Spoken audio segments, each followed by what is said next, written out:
When humans first populated North America and how they arrived has long been a matter of spirited debate. As Stephanie Sy reports, a recent study detailing what archaeologists believe are the oldest known footprints in the United States is sparking new questions and upending long-held assumptions. Within the sprawling expanse of gypsum sand dunes and dry lake beds in New Mexico's White Sands National Park, researchers have spent years examining ancient footprints. You can see fine seeds, so these are the rupia. David Bustos is the park's resource program manager. He and a team of scientists discovered ancient animal tracks here over a decade ago, from giant ground sloths, ancient camels, and mammoths. Previously buried under layers of sand and clay, the sequence of footprints, called a trackway, were revealed after a flood. Matthew Bennett is a footprint expert. It's probably the most important track site in the Americas, both in terms of scale, geographical scale, but also in the frequency of tracks, and that's what's really special about it. In 2017, the team confirmed they had found human footprints. We were brushing out a set of sloth prints, and Matthew found the human print right inside the middle of the sloth print, and that's sort of what sealed the deal. Oh yes, you definitely have the, megafauna and humans together. So that's sort of where the human side of the story all began. The footprints show how humans coexisted with large, wild animals. Many are of children and reveal a story about everyday life and play. The stories of children jumping in a puddle created by a sloth track, for example. That's one of the most fantastic things. Children love jumping in puddles everywhere.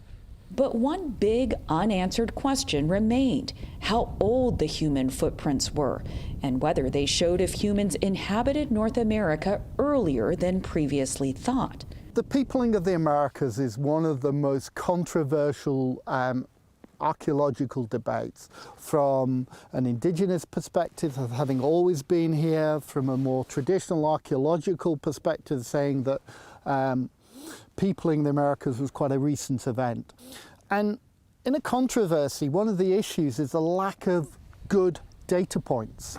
That's where Jeff Pagati, an expert in radiocarbon dating, and Kathleen Springer, a geologist and paleontologist, came in.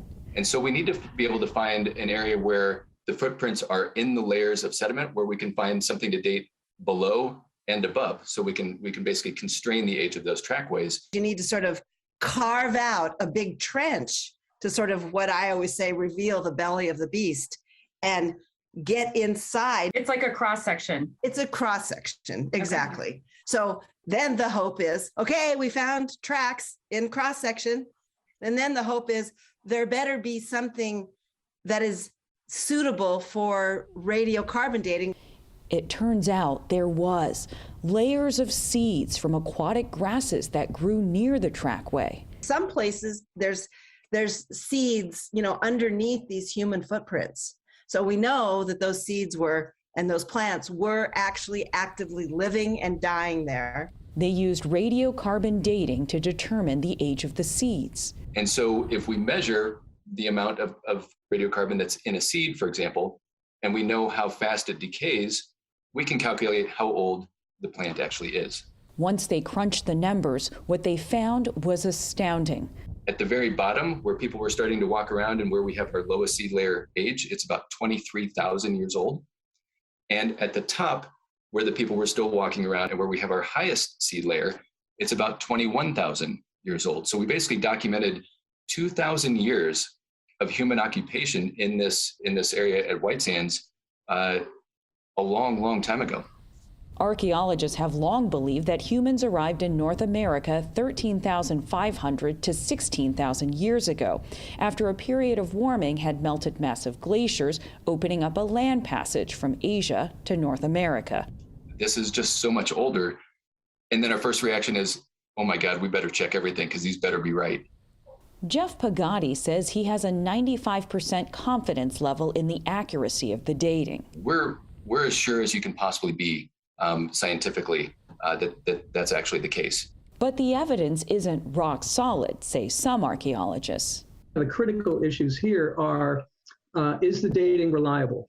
David Meltzer is an archaeologist at Southern Methodist University in Texas.